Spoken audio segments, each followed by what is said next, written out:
At first, there is only waiting, not the kind measured by hours or daylight, but the kind that settles into the body, the kind that makes time feel thick, heavy, unreliable. You sit on the ground with your back against cold stone. The air smells of sweat, damp earth, and something older. Metal, maybe blood, maybe both. It's hard to tell anymore. Around you, others sit in silence. Some stare at the floor. Some close their eyes, as if sleep might protect them. No one speaks. They were taken days ago, or weeks. The calendar stopped mattering the moment the gates closed behind them. Somewhere beyond the walls, footsteps pass. Slow, deliberate, not hurried. Whoever is walking knows there's no need to rush. The sound fades, then returns, then fades again. This is the part that breaks people. Not pain. Not yet. Uncertainty. No one here knows what happens next. That is the point. A man is called by name, not shouted, not barked, spoken calmly, as if he's being summoned for routine business. He stands too quickly, his chains clinking, and is led away through a narrow doorway. The door closes behind him. Minutes pass. No scream, no sound at all. Someone else is taken. Then another. Some return hours later, unable to meet anyone's eyes. Others don't return at all. When they're gone long enough, people stop asking where they went. They begin to understand that survival has nothing to do with innocence. It has to do with usefulness and with memory. Outside, life continues. Markets open. Soldiers change shifts. Orders are written, sealed, and delivered. This place is not chaos. It is administration. Everything here happens for a reason, even if the prisoners are never told what that reason is. A body is carried past the doorway at dusk, covered. No effort is made to hide it, but no effort is made to display it either. Just enough visibility to register, just enough ambiguity to let the mind work. That night, no one sleeps. They whisper theories in the dark. Maybe rebels are treated one way, maybe soldiers another, maybe those who resist die quickly, maybe those who submit are spared. Every rumor contradicts the last. Every theory collapses under the weight of the next disappearance. Someone begins to pray, quietly. Someone else tells him to stop. Hope here is dangerous. Morning comes, light spills through the cracks in the stone. With it comes noise from outside. Voices, carts, animals. The world has not stopped. Whatever happens in this place is simply folded into the rhythm of the empire beyond its walls. Another name is called. This time there is screaming, not loud, not dramatic, but prolonged, drawn out. It rises, falters, then rises again, thinner each time. The sound does not rush, it lingers, echoing off the stone, curling into every corner of the room. No one covers their ears. They listen. They listen because not listening feels worse. Eventually, the sound stops. No explanation follows.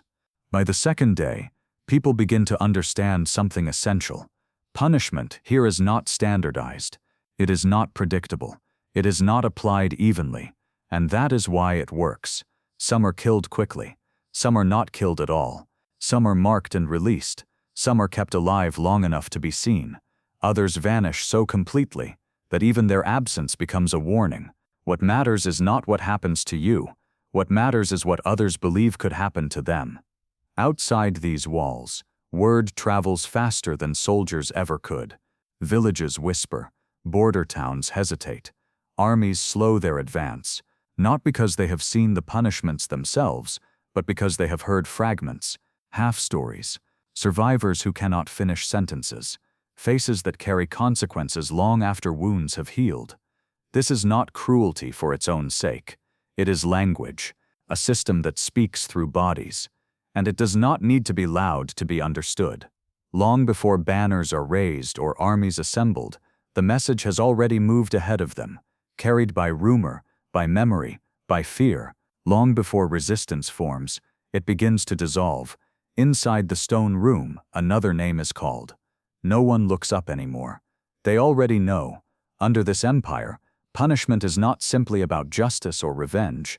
It is about control over what people expect, what they fear, and what they imagine when they hear footsteps in the dark. And once that imagination takes hold, the empire no longer needs to be everywhere at once, it only needs to be remembered. What happens inside those walls is not improvisation. It feels chaotic to the people trapped within it, but that confusion is intentional. Beyond the stone and iron, beyond the silence and the waiting, there is structure, rules, precedent, records, orders written carefully, often calmly, by men who will never hear the screams themselves. The Ottoman Empire did not punish prisoners out of rage. It punished them to govern. This distinction matters. Empires that rely on anger burn quickly. Empires that rely on systems endure. From its earliest expansion, the Ottomans faced a problem every growing power encounters sooner or later. How do you control vast territories filled with people who do not share your language, your faith, or your loyalty, without stationing soldiers in every village? The answer was never total violence. Total violence is expensive. It breeds rebellion. It forces constant escalation. Instead, the Ottomans refined something far more efficient: selective fear. Punishment under Ottoman rule was never meant to be evenly applied. It was meant to be seen, remembered, and retold. The goal was not to kill everyone who resisted, but to make examples so precise that everyone else adjusted their behavior voluntarily. This is why prisoners mattered so much. A dead enemy ends a threat. A punished prisoner creates 10 new ones who hesitate. Ottoman law distinguished carefully between different kinds of captives. A bandit was not treated the same way as a rebel. A rebel was not treated the same way as a captured soldier. A soldier was not treated the same way as someone considered useful, someone who could be ransomed, displayed, released, or broken and returned. Punishment was calibrated. Some executions were swift and private. These were not messages, they were maintenance. Others were slow, public, and unmistakable. These were never about justice alone. They were announcements. In frontier regions especially, borderlands where authority was fragile and loyalty shifted often, punishment became a form of governance, a language spoken not through decrees, but through consequences. People learned this language quickly. They learned which crimes vanished quietly, and which echoed across valleys. They learned which forms of resistance ended with a blade, and which ended with something far worse, being kept alive long enough to be remembered. The Ottomans understood something fundamental about human behavior. Fear does not need to be constant to be effective. It only needs to be unpredictable. A punishment system that is too consistent can be mapped. People adapt, they calculate risk. But a system where outcomes vary, where one prisoner is executed, another disappears, another is released bearing visible consequences, creates uncertainty, and uncertainty paralyzes. This is why the waiting mattered as much as the punishment itself. Prisoners were often held without explanation. Days passed. Names were called without pattern. Silence filled the gaps where answers should have been. By the time punishment arrived, the mind had already done much of the work. Even for those who were never imprisoned, the effect traveled outward. Merchants altered routes. Villages paid taxes early. Border militias disbanded without orders. Not because soldiers arrived, but because stories did. Stories of someone who resisted and vanished. Stories of someone who returned, changed. Stories that could never be fully confirmed, only feared. This was not accidental. The Ottomans tolerated rumor because rumor amplified authority. Fear spread faster when details were incomplete. Punishments were staged where they would be seen, but not always explained. Bodies were displayed briefly, then removed. Survivors were released selectively, not as acts of mercy, but as carriers. A man who survives punishment becomes evidence that words alone cannot erase. The empire did not need everyone to witness suffering firsthand. It needed enough witnesses to seed imagination. Once imagination took hold, enforcement became self-sustaining. This is why some punishments were deliberately slow, not to satisfy cruelty, but to allow time for crowds to gather, for reactions to be observed, for memory to form. Speed ended stories, duration created them. And crucially, punishment was never framed as chaos. It was framed as order. Executed rebels were labeled criminals. Displayed prisoners were presented as warnings. Every act was justified through law, religion, or necessity. The message was clear. This was not excess. This was how stability was maintained. Even soldiers within the Ottoman ranks absorbed this lesson. Discipline was strict. Consequences were visible. Loyalty was rewarded. Disobedience was corrected in ways no one forgot. The system did not only govern subjects, it governed its own. That internal consistency mattered. Fear loses power when it feels arbitrary. The Ottomans worked to ensure it felt inevitable instead. Predictable in principle, unpredictable in outcome. By the time armies marched, resistance had often already softened. By the time cities considered defiance, they were haunted by possibilities more than facts. This is how an empire stretches itself thin without snapping, not through constant bloodshed, but through controlled displays that traveled farther than troops ever could. Inside the prison walls, none of this is explained. The captives are never told they are part of a system. They are never told their fate serves a purpose larger than themselves. They only feel the waiting, the silence, the imbalance of power. But outside, across roads and rivers and borders, the message is already moving, and it says something simple. The empire does not need to be everywhere. It only needs to be believed. For people living under that belief, the question was never whether punishment existed. It was what kind. Ottoman punishment was not a single instrument. It was a range, chosen deliberately, depending on what the empire needed to achieve in that moment. Some punishments were fast.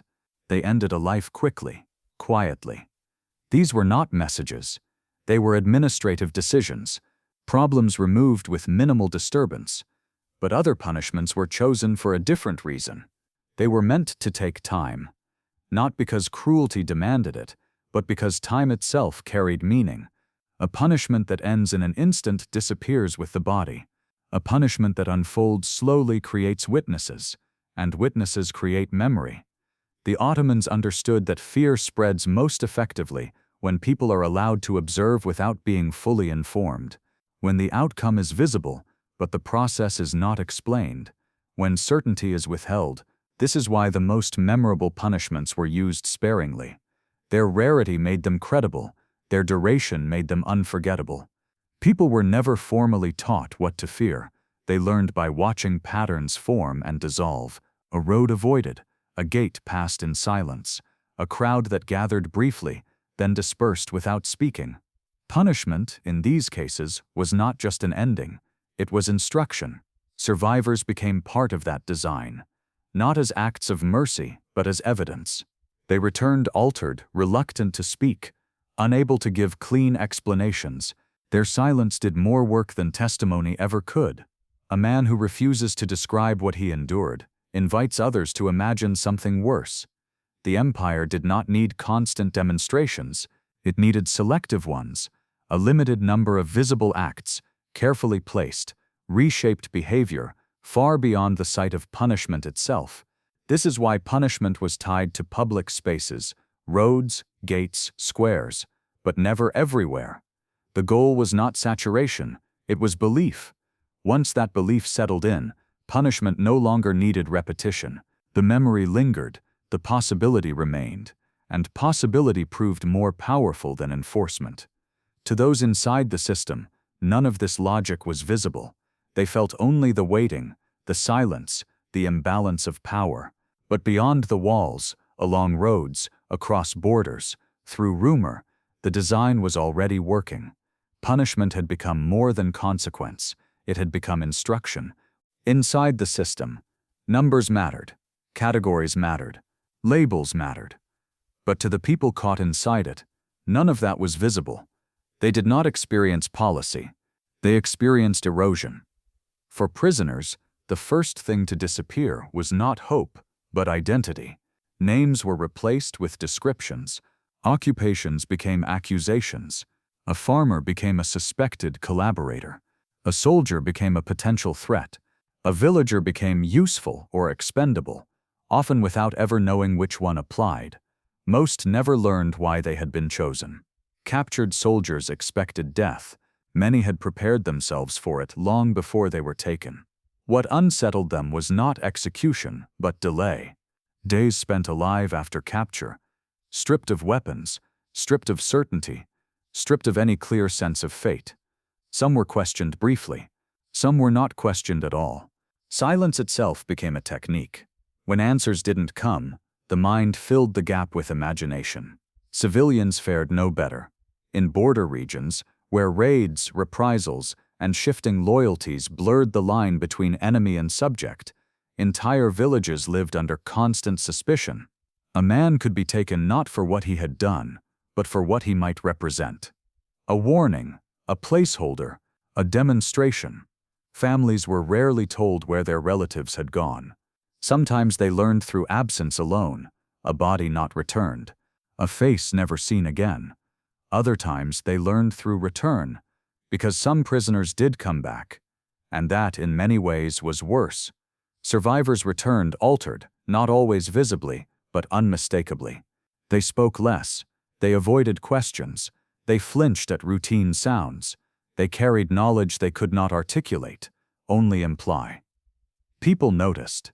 A man who survived punishment became living proof that fear was not theoretical, that it could be endured, and that enduring it left marks no one wanted to examine too closely. Children watched these men carefully. So did neighbors. So did local leaders. Fear did not need explanation when it arrived embodied. For others, survival came at a price that lingered long after release. Forced labor, public humiliation, being made to witness punishments inflicted on others, being compelled to assist in acts meant to break someone else's will. These experiences did not end when captivity ended. They followed people home. Villages adjusted their behavior around them. Conversations stopped when they entered a room. Decisions were deferred to them not out of respect but out of caution. No one wanted to ask too many questions, because questions suggested curiosity, and curiosity suggested risk. Within prisons and camps, prisoners learned to read the system the only way they could, by watching each other. They learned who disappeared fastest. They learned who lasted longest. They learned which behaviors drew attention and which made people invisible. Some tried to become forgettable. Others tried to become useful. Very few tried to resist openly. Resistance required certainty, and certainty was the one thing the system refused to provide. Among Ottoman soldiers themselves, the effect was no less profound. Discipline was reinforced not just through command but through consequence. Soldiers knew what happened to deserters. They knew what happened to insubordination. They had seen it or had heard enough fragments to imagine the rest.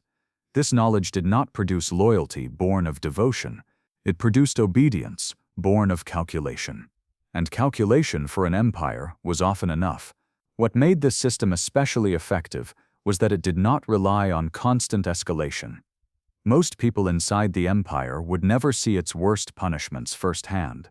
They didn't need to. They lived surrounded by people who adjusted their behavior quietly, who paid early, who avoided attention, who warned their children not to linger near roads or soldiers or officials. Entire communities learned to preempt fear. They learned when to submit without being asked, when to comply without being forced, when to disappear before being noticed. The cost of this adaptation was not always visible immediately. It appeared slowly, in mistrust, in silence, in fractured relationships, in the way neighbors watched one another for signs of danger, in the way survival became an individual calculation rather than a collective one. Fear reshaped social bonds.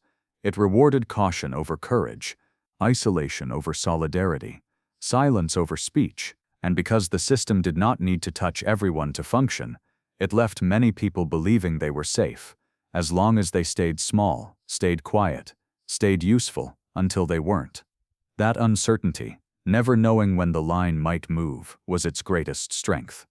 The human cost of the system was not only measured in lives lost or bodies punished, it was measured in what people stopped doing, what they stopped saying, what they stopped imagining as possible. By the time armies marched or orders arrived, much of the work had already been done. The people inside the system had learned how to govern themselves, not through loyalty, but through fear that had settled deep enough to feel like common sense. Fear, on its own, is unstable. Applied clumsily, it backfires. It provokes defiance, martyrdom, rebellion. People who believe they have nothing left to lose often become dangerous. The Ottoman system avoided this trap. It did not rely on constant terror. It relied on calculated uncertainty. This distinction explains almost everything. Most empires that fail at ruling through fear make the same mistake. They overuse it. They punish too often, too visibly, too predictably. Over time, people adapt. They learn the rules. They begin to calculate risk. Once fear becomes routine, it loses its edge. The Ottomans understood that fear works best when it feels possible, not guaranteed. What frightened people most was not knowing where the line was. One man resisted and was executed quickly. Another resisted and disappeared. A third resisted and was released, visibly altered. No pattern announced itself clearly enough to exploit. That ambiguity forced everyone, prisoners, villagers, soldiers, officials, to imagine outcomes rather than anticipate them. And imagination, when fed by rumor and partial evidence, often creates horrors more powerful than reality. This is where anticipation overtakes pain. A punishment already endured ends. A punishment anticipated never does. The system stretched time. It delayed resolution. It inserted waiting between action and consequence. And in that waiting, the mind did the empire's work. Psychologically, this mattered more than severity. People fear unpredictability more than intensity. A known punishment, even a brutal one, can be prepared for. An unknown outcome fractures decision-making. It discourages resistance, not by threat, but by doubt. What if submission makes things worse? What if resistance leads to survival, but at a cost no one will explain? What if being noticed at all is the danger? Under those conditions, inaction becomes the safest choice. Another reason the system worked was selectivity. The empire did not need to punish everyone. In fact, it could not afford to. What it needed was credibility. Punishments had to feel rare enough to matter, and real enough to believe. This is why many people lived their entire lives without encountering the system directly, yet adjusted their behavior around it constantly. They paid taxes early. They avoided attention. They warned their children. Fear became ambient, like weather. Not always visible, but always considered. Visibility was also carefully managed. Punishments were public, but not always explained. Bodies might be displayed briefly, then removed. Survivors might return without stories, only silence. Officials offered no clarifications. The absence of explanation preserved the power of rumor. Once details are fixed, fear shrinks. When details remain incomplete, fear expands. The Ottomans allowed exaggeration to circulate because exaggeration served authority. The truth did not need to be precise. It only needed to be plausible. And crucially, the system maintained internal consistency. Soldiers were disciplined as strictly as civilians. Officials were not immune. Disobedience was corrected visibly enough to deter imitation, but not so frequently that it bred contempt. This balance reinforced legitimacy. Fear that appears arbitrary undermines itself. Fear that appears governed, anchored in law, framed as order, feels inevitable rather than abusive. The Ottomans wrapped punishment in legality, religion, and necessity. Executions were justified. Displays were explained as warnings. Even cruelty was presented as restraint, compared to chaos. This framing mattered. People resist tyrants. They submit to systems. Another reason the system endured was that it shifted responsibility. When fear governs behavior, the empire no longer has to enforce compliance actively. People begin to enforce it themselves. Neighbors warn neighbors. Families silence relatives. Communities discourage risk before authority ever arrives. Control becomes decentralized. By the time armies marched or officials intervened, resistance had often already dissolved, not because it was crushed, but because it never fully formed. And because the system did not announce itself loudly, it left space for hope, space for people to believe that as long as they stayed quiet, stayed useful, stayed unseen, they would be spared. That belief kept the system from hardening into open revolt, but it also trapped people inside it. Fear worked not because it was everywhere, but because it was possible anywhere. That possibility followed people into their homes, into their conversations, into their decisions, long before any punishment occurred. This is why the system scaled so effectively across vast territory. It did not need constant reinforcement. It did not need overwhelming force. It needed only memory, rumor, and the imagination to keep turning.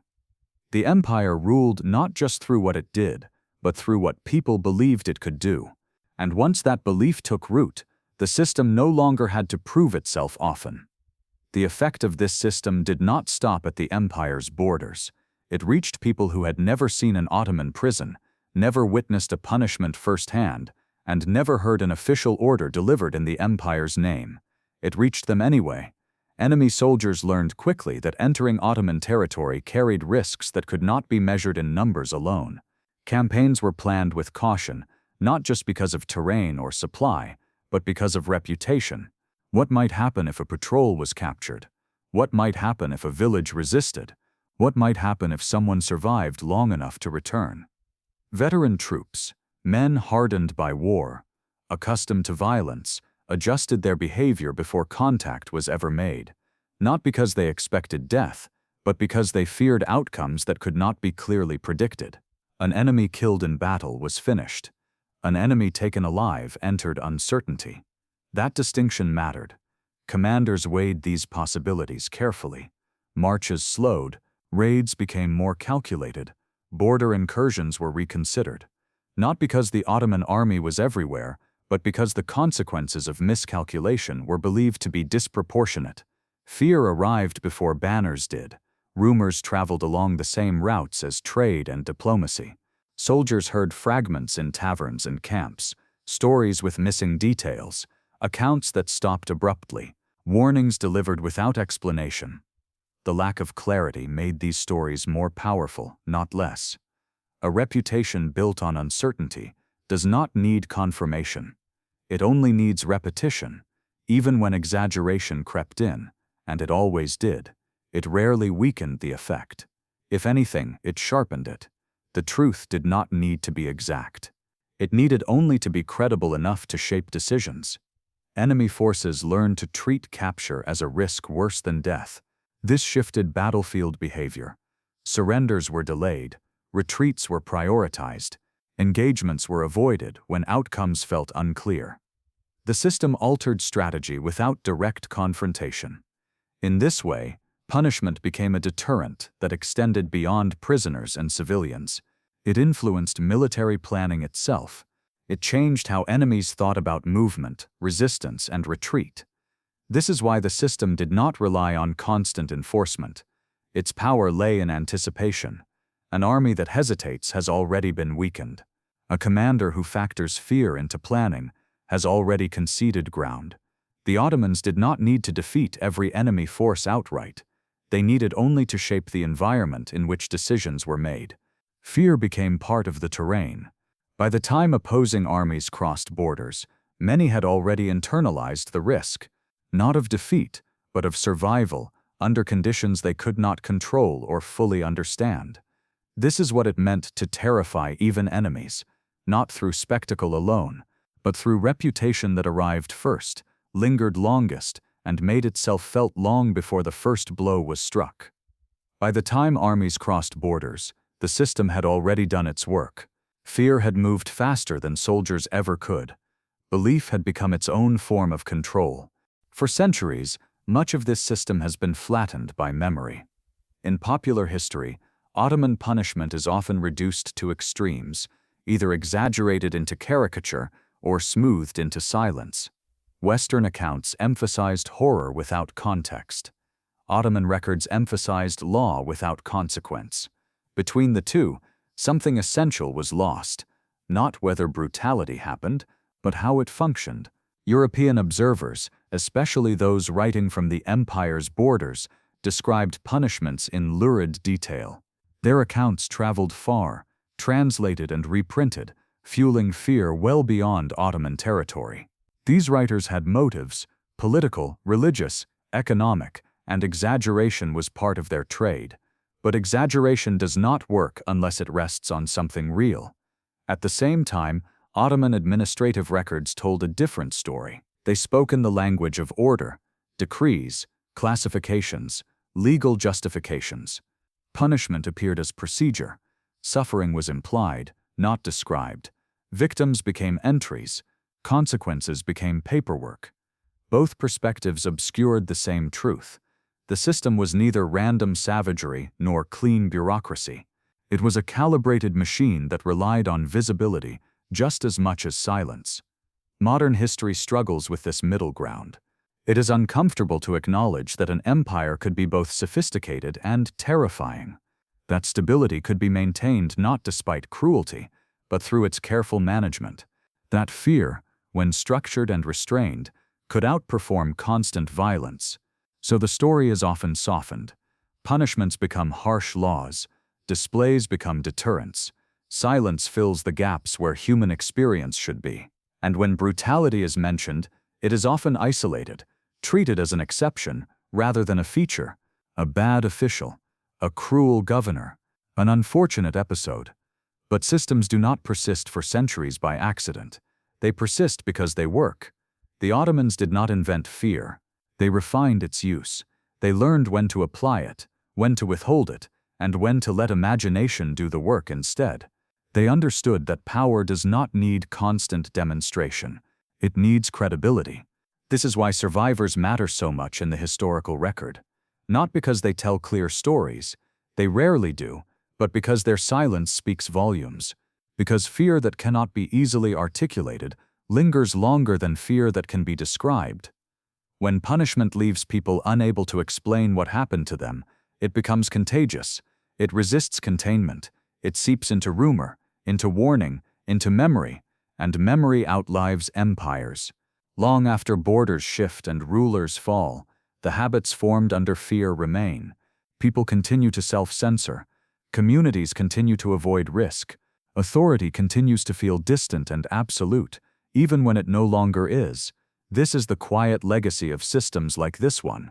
Not the bodies, not the executions, but the behaviors that persist when the system itself is gone.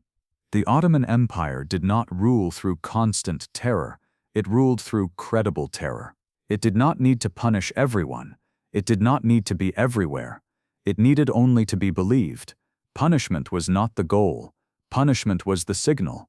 A signal that traveled faster than armies, reached farther than decrees, and settled deeper than fear created by force alone. This is why prisoners mattered so much. They were not just captives, they were instruments of communication.